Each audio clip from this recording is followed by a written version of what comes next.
It's the People Station V103, the ATL's #1 for hip hop and R&B. I am your lifestyle specialist, Kenny Burns. And ladies and gentlemen, I have one of my childhood heroes on the phone. I used to literally draw the Public Enemy symbol on all of my jeans. Every pair of my jeans had the man inside the scope. Ladies and gentlemen, the man inside the scope, my superhero, Chuck D. How are you, brother? I'm good to be with you, and thanks for letting me on the V103. Our long history together, and thanks for having me on your spot, Kenny. I appreciate you, OG. I was just saying that literally when I was coming up, I was raised in single parent home. So on one side, I had the streets because no father figure around. But then, I was, had the love for my mother. So I would dance in and out of that consciousness, right? Whether it was street consciousness or doing the right thing. And you, along with Rakim, helped me out because during that time, it was very rebellious. It was a different time, you know what I mean? You could have chose the wrong thing easily. And songs like Fight the Power, and then like I said, with Rakim, seeing that he looked like a dope boy, but he was conscious and he didn't curse raps, Yes, sir. Yeah, I mean, it's funny because when we was actually doing our thing together, whether it was Rakim, LL, whether it was Jeff and Jeff and Will, they were all the same age, and we were 10 years older. So, right. There's those attributes that we had in our brotherhood, it rubbed off on them too. Even though we kind of started off the same time, but, I had the attributes that was, I was blessed to get it from my dad. My dad said, hey, man, don't be selfish with whatever I give you. And so that's been always my mantra, man. Right. If you see those without, you bestow a little bit, especially when they ask. Because I'm quiet, man. I like to listen more than I talk. But I guess publicly I'm known to speak because I'm asked questions and I'm ready to deliver, at least on the things that I know about. And I'm quick at that, at least to know what I do. Yeah, and you actually have a voice of an orator, so you can't help but project in such a meaningful way, I think. I mean, when I first heard, Fight the Power, I was, in my mind, black medallions, no gold, like, you started to see this uprising of consciousness.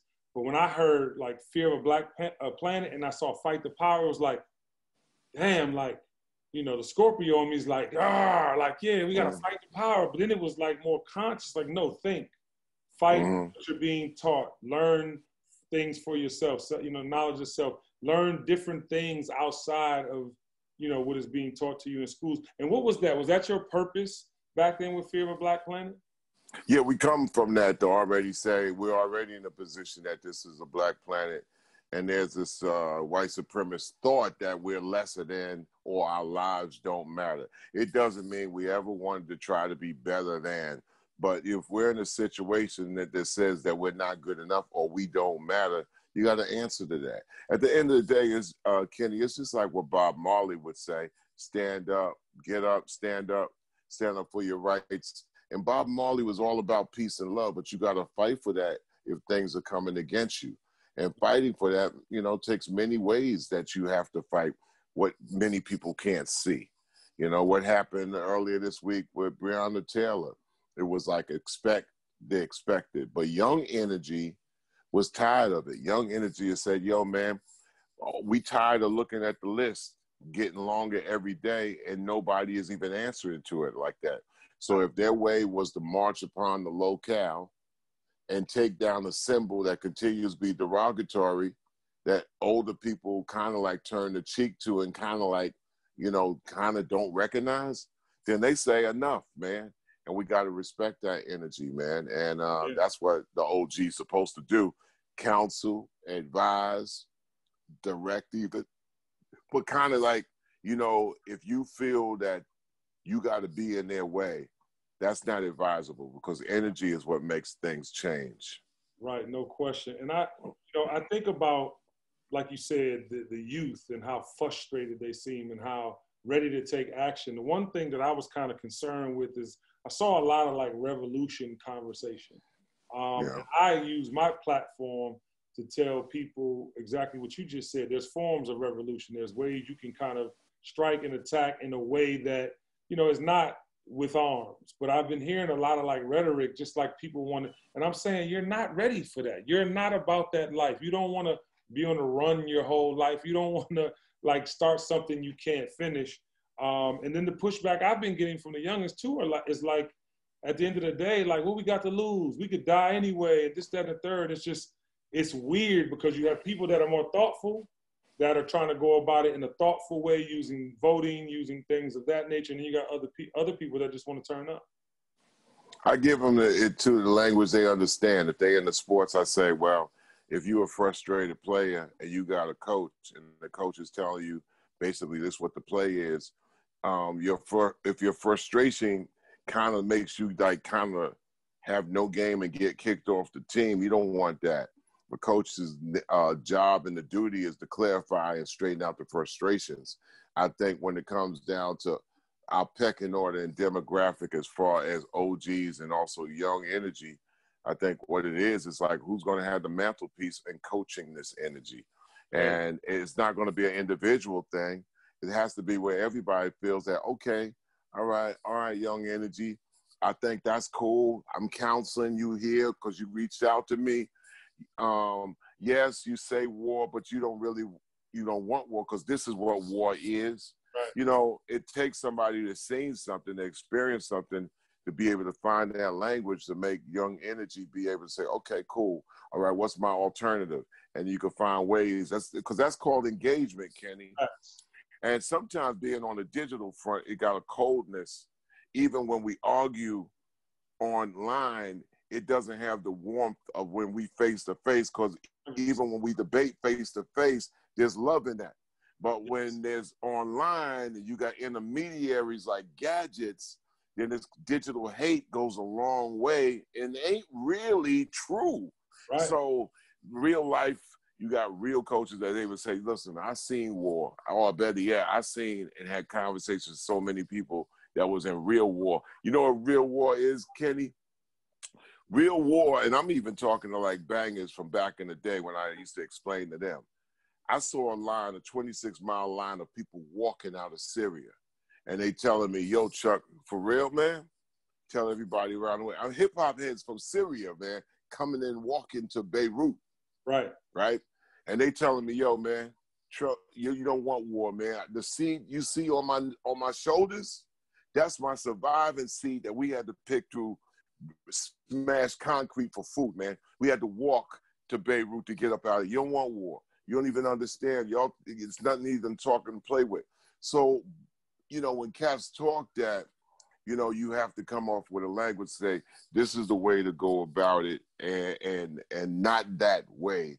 And you got to give them, or you got to reattach them to their tools. Right. And it is such a big difference, but it has to be a universal language where we say, we can never detach ourselves from the diaspora. Right. We bigger in the world. It's already a black planet. If there's paranoia about the black planet, it's because they just don't want to handle that particular truth. Amen. Amen. Yeah. You were so ahead of your time. Who named that album Fear of the Black Planet? No, I guess I'm the writer. I guess I did. But I mean, I could kind of make a name for that if we travel around the planet and see people of color. Right. You know, war, like I said, war is something where everything around you is at war. Yeah. War ain't like I went to bust off on them cats that used to be my homies, but then I went to make a grilled cheese sandwich at the crib, you know, go to the bathroom and flush the toilet from my, you know, my feces, and then go holler at my girl in the interim and go back to war tomorrow. That's not war, dog. Yeah. That's not war. War is everything around you. You got to sneak to take a shit, that type of thing, man. So, you know what I'm saying? Yeah. So you want to break that down. So a young head would be like, yo, I feel you, I feel you, I feel you that, you know, and there's not a lot of that. And I don't think digital is a answer to solve those ills as much as it's face on, head on, eye to eye. And I guess we got to come to that. We got to work on that. Yeah, man. You know, you said something very interesting. I think a lot of us are at war in our minds, and I think that these algorithms, Yeah. social platforms, and Right. ironically, leading into the name of your new album, what you're going to do when the grid comes down or goes down. You know, that is real, man. Like you look at like the propaganda. I think the other day they said they were like that day was 437 lies permeating through social media. And then you kind of get into the space of like, you know, certain things like this, you know, clown in chief retweeted Joe Biden stepping to the mic and playing "Fuck the Police." It's like, you know, but to your point, and to the statement of being at war in your mind, it's true. You get this misinformation, this wrong information, and you start to believe it. And just like Trump, you started to believe your own words. Of course. Mm-hmm. Yeah, exactly. You know, 33 years ago, I wrote a song called "Don't Believe the Hype." It was based off of dissertations that already in the 80s that said that gadgets and the uses of them could manipulate. I mean, back in the day, man, cats was like saying F Big Brother. Right. Today it's a volunteer. I'm a volunteer my everything inside the Big Brother. All right, that's a whole nother discussion, but I wrote Don't Believe the Hype to say you must challenge information and disinformation. And challenge it is going to be more and more difficult. It's an easy thing to call everything fake news, but at the end of the day, you got to root it in something. And fact don't mean you could throw hash marks up after you text something and put fact that it is fact. We can't, and I'll be short on this. Yeah. We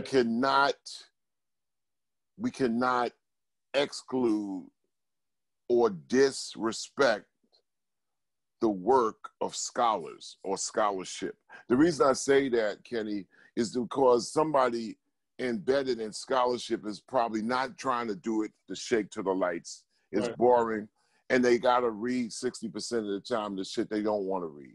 Right. The things that ain't, the things that ain't attractive, the lies, you know, and then whatever is the truth, they got to read that too and comprehend it at a speed. This is why a Dr. John Hendrik Clark, man, he almost went blind. He read everything. You couldn't challenge him on anything. He's the dude that could probably say hash mark fact because he read things that he didn't like. Most of us read what we like, and what we don't like, we not fucking with. Right. So, you know, and that's the difference why you can't disallow scholarship. Yes. You have to respect scholarship. And no matter what trade somebody happens to be in, you got to respect their tenure and their scholarship because they went through the ugly work to tell you what the pretty work or pretty result is.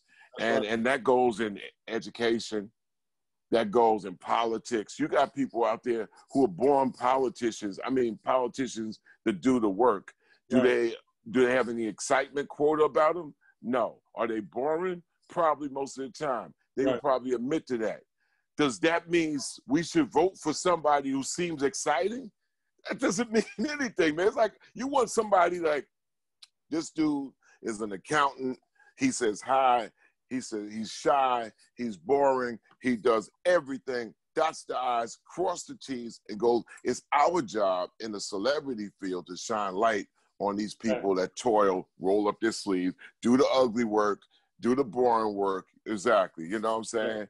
And that's what it is. You know, President Obama had a charisma because he knew in order to be president of the United States, you got to have, you know, a charisma, a flow. You know, he appealed on a lot of senses of reminders or whatever.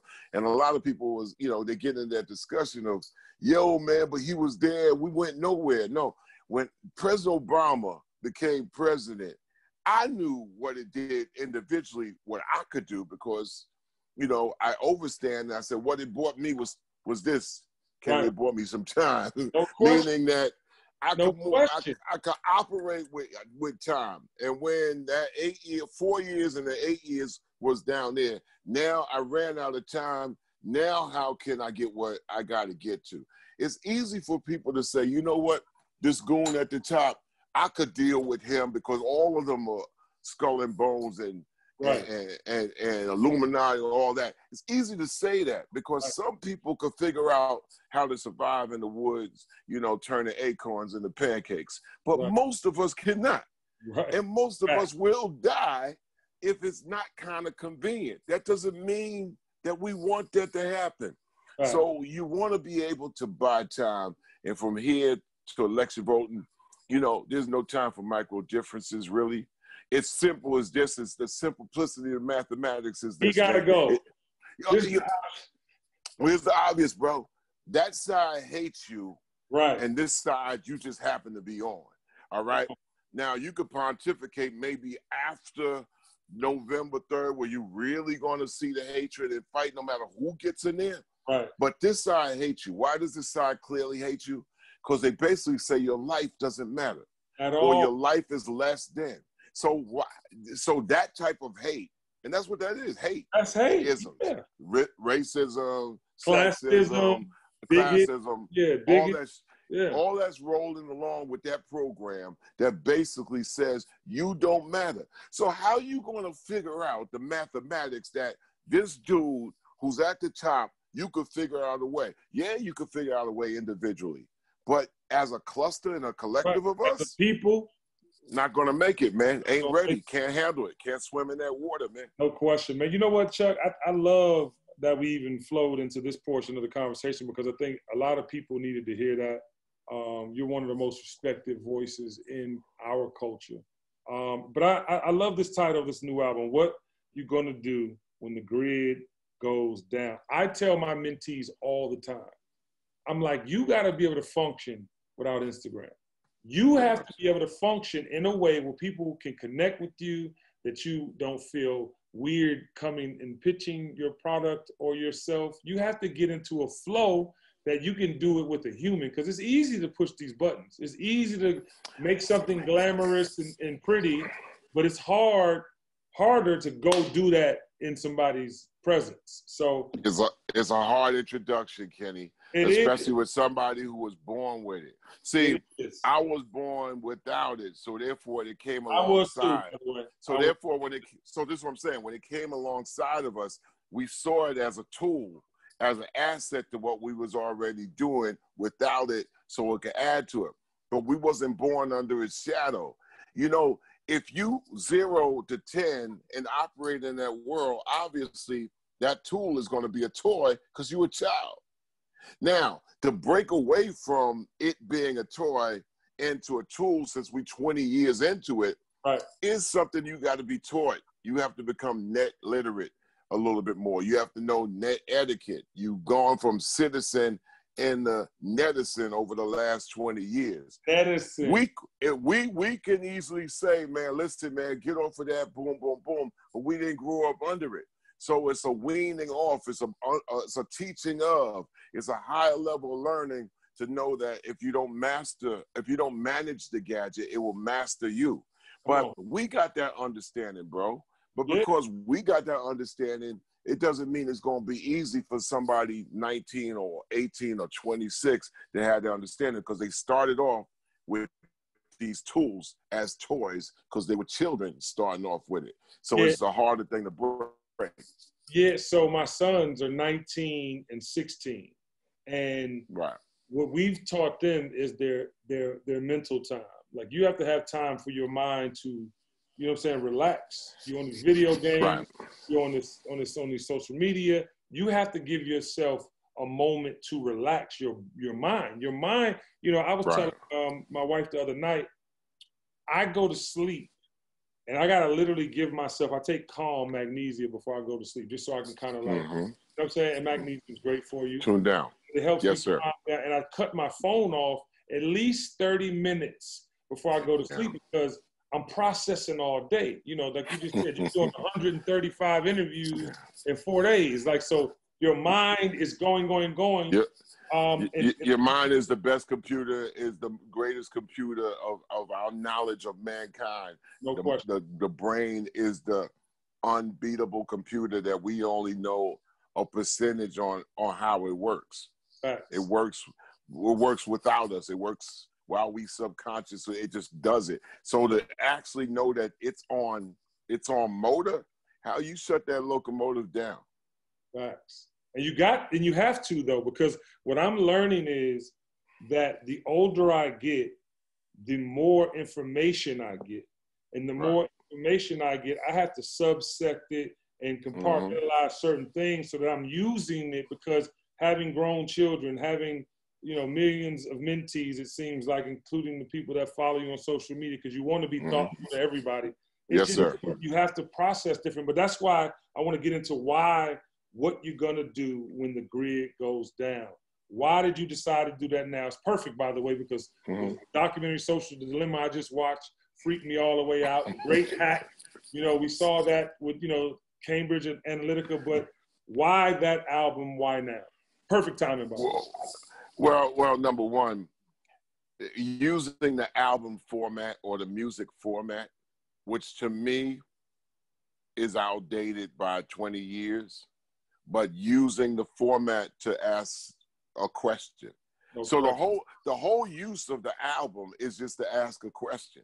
You use the album as a platform to ask one question. What are you going to do if the government, beware of government tricks, and governments plural, because if somebody is heading into this thing, which we're on impending fascism, and you don't know what that means, but that's cool. You can look it up. Right. Because it got shiny faces, but the same old smell to it. So you can make the connect. Yeah. What are you going to do to recognize the possible tricks? Right. How, you know, sometimes when we expose trickery or uckery, you know, you cut it off and you intercept it like a safety and run into the other end zone and stop them from doing that ish. Like, for example, asteroid going to hit the Earth, and all of a sudden these whippings of mass distraction got everybody going this way, and so therefore the ballot don't mean nothing. You know what I'm saying? Right. Aliens going? They really here now? You know what I mean? Beware. What you going to do when the grid goes down? Like, the grid collapsed. So this. Be prepared for anything. Expect the unexpected. It's cool to expect the expected, but expect the unexpected. Just be prepared. Be around people that are prepared, or prepare people who are unprepared as best you can. That's what that title is just asking, and also making a statement, implying. And everything else in the album, I mean, if somebody wants to be able to find answers in the album, we're not at that time. But the time is, it's in there. Right. You could Easter egg it. I know it's in there, Chuck. I mean, you know, we could Easter egg it. Somebody might find it, and it's 2025 and all that. We're not playing with that time. There's nothing, Kenny Burns, as you know, as a radio dude for 20 years, and me and the recording industry and so on, there's nothing that's going to beat the immediacy of social media. No. Because when somebody gets the opinion, that opinion is out there right now, everywhere on the earth, on the planet. Yeah. Unless you get governments to come in. Like when I went to Turkey, they just shut the internet down. They were like, I mean, they just shut it off. But I was like, it's like, we got a wall that's navigating you in the country and navigating what goes in and what comes out. They just put a wall. They put walls up all in Turkey. And I was like, man, this isn't cool, man. But it was what it was. Yeah. So what you going to do when the grid goes down? The governments will come up with anything and actually back it with a whole bunch of things that you might call fake news. You might say it's a lie. It might not be a lie. But if it is a lie, and what? What you going to do? Right. What are you going to do?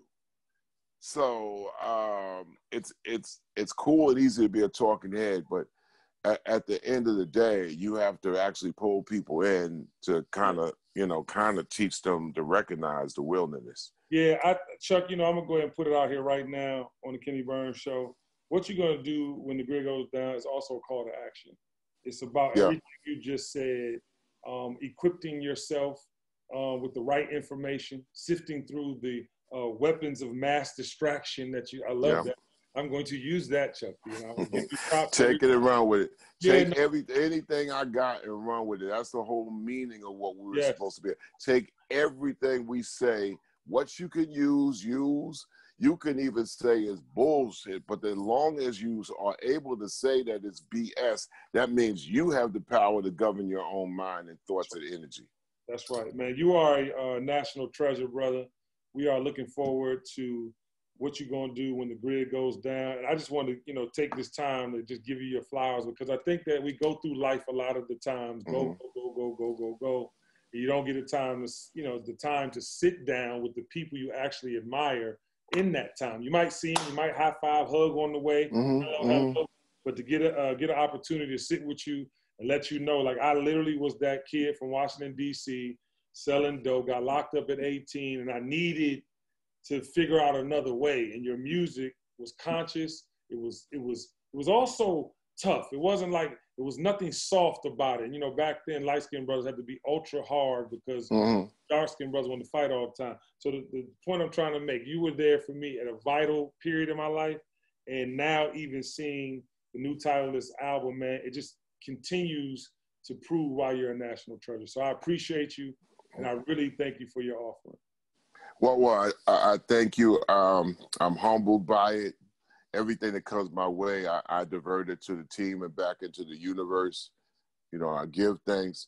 And, you know, I would like to say that, you know, I thank for everybody. It came together, the album came together, not saying we're going to go out and get all these collabs and features like they do these days. They just happen to happen. And it came together like that. Who doesn't want to do a record with PE?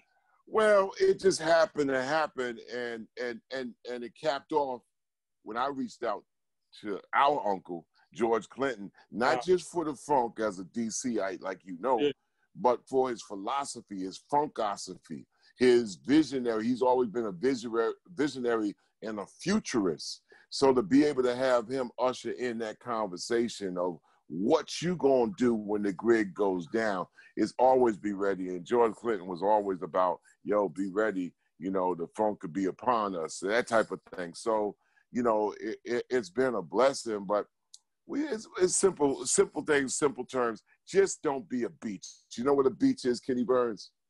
A beach is something that just sits there and everything flows up on its shore and erodes the shore at that. You got to be active to not just be a beach and wait for things to roll up on your shore.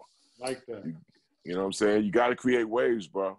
I love it, man. So give us the date of the album. Do we know the date?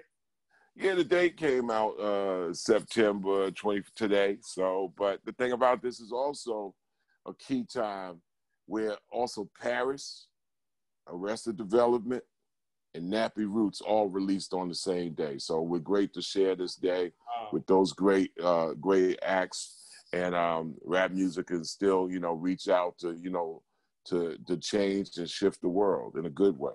We're going to support what you're going to do when the grid goes down. We're going to continue to play every catalog that you have because it is necessary more than ever. And that's the beauty of timeless music. Timeless offerings. You can look back, check in, and get some free game along the way. Thank you, Kenny. I appreciate it, man. And you know, I'm made up of all. I like to listen and watch more than I like to do the talk. But every interview I do, especially today, man, I save you. I hold it close to my heart, soul, and head, and I use it, man. And that's the beauty of doing interviews, because as much as you got a kick out of talking to me, believe me when I tell you this, it's reciprocated, man, and it's cherished and it's used in a great way. And thank you for that, man. Absolutely, man. Keep going. We're here for you whenever you need a platform, and the dream is real. Yeah, thank you, sir. All right, champ. Love you. Peace. Have a good one. Good weekend, bro. You too, bro.